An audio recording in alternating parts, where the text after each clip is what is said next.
Não, a economia do Japão não se resume a animes e mangás. Este é o Visão Libertária, sua fonte de informações descentralizadas e distribuídas. Eis o país mais aguardado desta série. Como no capitalismo, quem manda é o consumidor, no caso vocês, vamos analisar como funciona a economia da Terra do Sol Nascente. A maioria das discussões sobre o Japão começam com o fim da Segunda Guerra Mundial, mas é óbvio que o Japão existia antes disso. Então vamos voltar até o princípio. O Japão, como vocês bem sabem, é um conjunto de ilhas no Pacífico, e durante a maior parte de sua história, a economia desse país poderia ser resumida em um sushi, peixe e arroz. Lembram do vídeo Economia do Egito Antigo? Como explicado naquele vídeo, até a Revolução Industrial, a economia global girava em torno da produção de alimentos para sustentar uma população. Infelizmente, para o Japão, a quantidade de recursos naturais disponíveis em suas ilhas era bem diminuta. Como apenas 11,5% de sua área total era agricultável, inovações foram necessárias a fim de garantir o desenvolvimento local. E inovação é algo que o livre mercado proporciona rapidamente. Técnicas de plantio avançadas fizeram com que o Japão pudesse sustentar uma população relativamente grande para o tempo e local onde se encontravam. Mas como isso foi possível? Graças à organização da sociedade japonesa. Por se tratar de um arquipélago com muita atividade sísmica, o terreno japonês é muito acidentado. Isso fazia com que o território fosse mais um grupo de vilarejos do que um império em si, dando muito mais liberdade para sua população.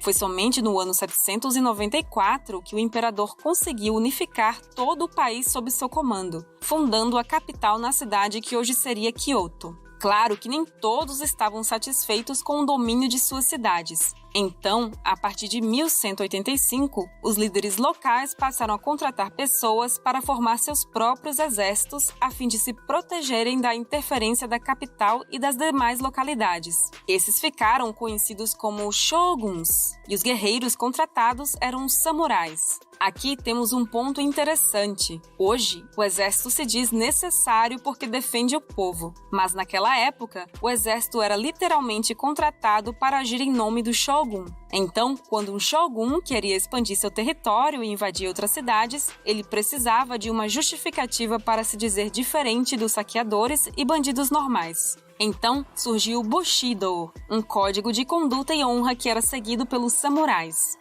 Claro que as pessoas não gostavam de ter suas cidades saqueadas por esses mercenários. Por isso, surgiram assassinos especializados em matar samurais, os ninjas. Hoje existe toda uma romantização dessas figuras históricas, mas samurais eram apenas mercenários violentos que roubavam de outras cidades e vilas sob a justificativa de estarem apenas fazendo o seu trabalho e seguindo seu código de honra. Já os ninjas eram assassinos cruéis que matavam samurais, geralmente por vingança, através de envenenamentos ou armadilhas. A violência e a sede por poder escalonaram a tal ponto que alguns shoguns passaram a ser chamados de daimyo, que significava senhores da guerra. E que guerra eles enfrentaram!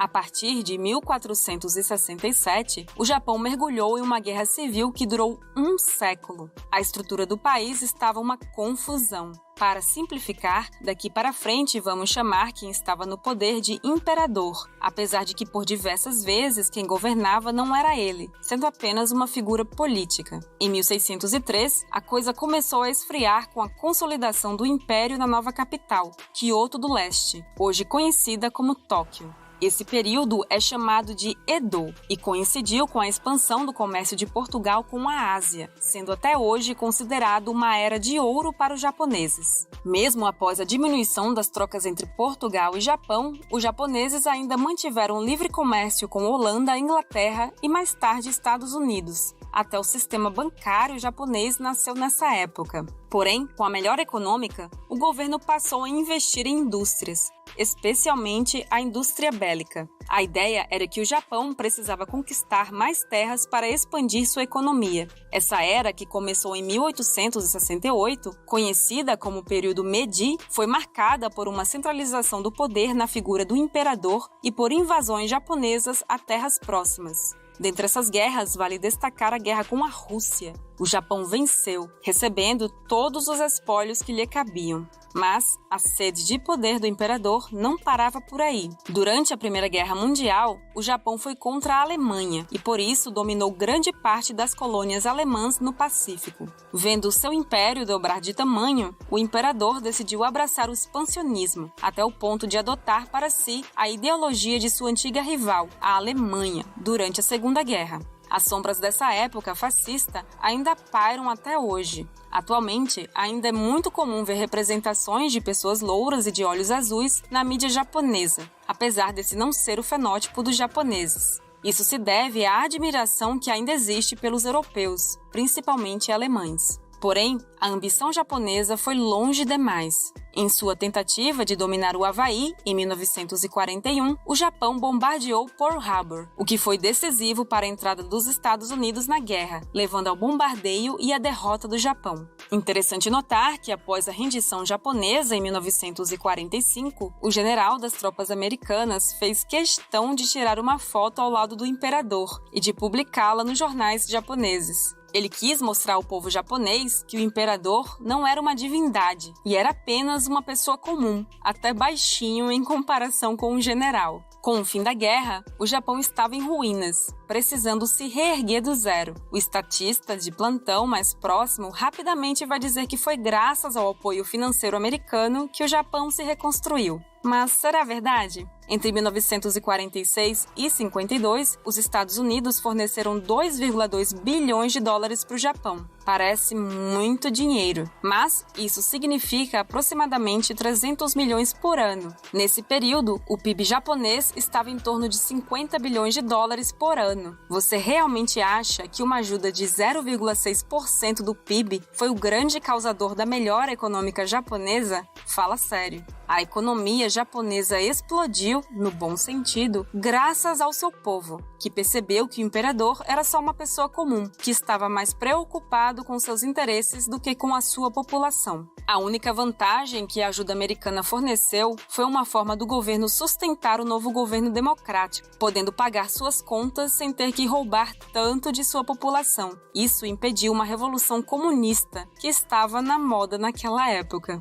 A inovação japonesa dos anos 50 aos 70 foi enorme. Empresas japonesas do ramo de tecnologia dominaram os diversos mercados. A população percebeu que não poderia depender de recursos naturais ou do cultivo de terras em uma área tão pequena. Então, investiram em robótica e, com isso, tiveram um crescimento impressionante em sua produção. Empresas como Toyota e Nissan são mundialmente conhecidas. Toshiba, Panasonic e Sony são famosas por estarem na dianteira das inovações tecnológicas. E é até difícil de pensar em uma marca de moto que não seja japonesa. Suzuki, Yamaha, Honda e Kawasaki são todas empresas nipônicas. Mas é claro que, ao ver esse crescimento, o governo japonês não conseguiu se segurar. O Estado passou a baixar os juros artificialmente, com a desculpa de incentivar o crescimento econômico. Essa facilidade em obter empréstimos fez com que o preço dos imóveis no Japão fosse às alturas.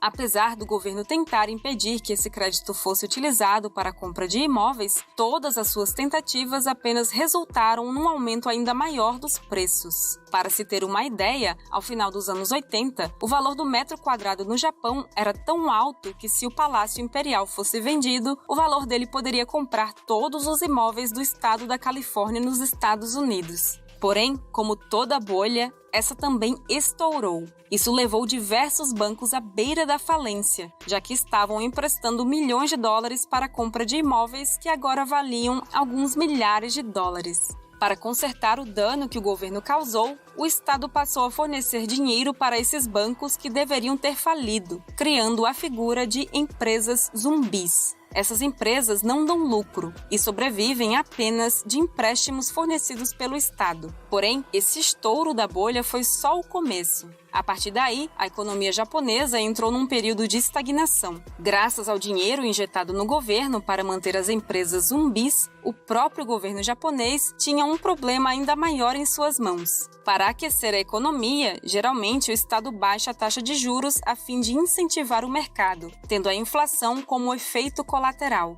Mas no Japão, isso não estava funcionando. O governo baixou os juros para manter as empresas e incentivar o crescimento econômico, mas a economia continuava estagnada. Baixou tanto até o ponto em que a taxa de juros japonesa chegou a menos 0,1%. Isso mesmo, juros negativos. Essa esquizofrenia apenas foi possível graças à intervenção massiva do Estado. Para se ter uma ideia, o PIB do Japão em 1994 foi de 4,9 trilhões de dólares. Em 2019, 25 anos depois, foi de 5 trilhões. Mas por que isso acontece mesmo com a taxa de juros tão baixa? Até mesmo os economistas liberais da Escola de Chicago têm dificuldade de entender o que se passa com a economia japonesa, de forma que existem muitos estudos, mas poucas respostas acerca do tema. Primeiramente, é preciso diferenciar duas coisas: o povo do governo japonês. O povo japonês trabalhou muito no final do século passado para reconstruir uma economia detonada, mas esses japoneses já estão ficando velhos. A maioria deles conseguiu construir uma boa reserva para sua aposentadoria e muitos já estão saindo do mercado de trabalho, vivendo apenas de suas reservas. Além disso, por razões culturais, os japoneses têm poucos filhos. Isso, combinado com a maior expectativa de vida no mundo, fez com que a população japonesa fosse composta de muitos idosos, que já produziram muito no passado, conseguiram juntar uma quantidade segura de recursos e aproveitam sua aposentadoria. Isso é um grande problema para o governo. Idosos aposentados não pagam tantos impostos quanto jovens trabalhadores. A arrecadação do governo por impostos tem caído, não porque os japoneses são sonegadores, mas pela redução da produtividade de sua população. Isso é um grande problema para todo o governo, já que a intenção é sempre crescer mais.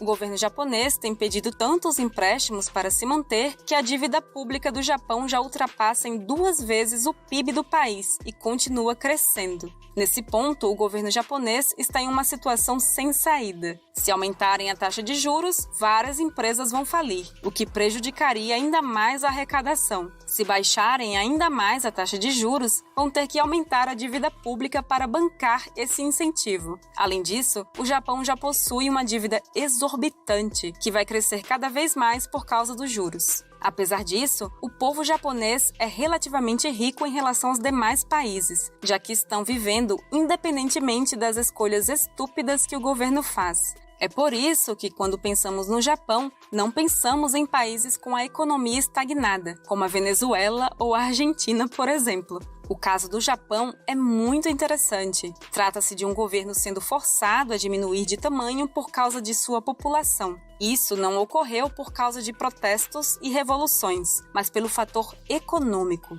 Enquanto isso, o Estado japonês tenta ao máximo crescer mais, por meio de intervenções econômicas e endividamentos, o que apenas piora a sua situação. Em termos simples, os japoneses são um povo tão à frente de seu tempo que estão dando adeus à necessidade de um Estado. Obrigada por sua audiência. Este artigo foi sugerido e escrito por Liber Rhodes, revisado por Paulo Almeida e narrado por Baby Yoda. Se você quiser contribuir para a causa da liberdade, clique no like e compartilhe o vídeo em sua rede social. Considere também se inscrever em nosso canal e clicar no ícone de campainha. Até a próxima!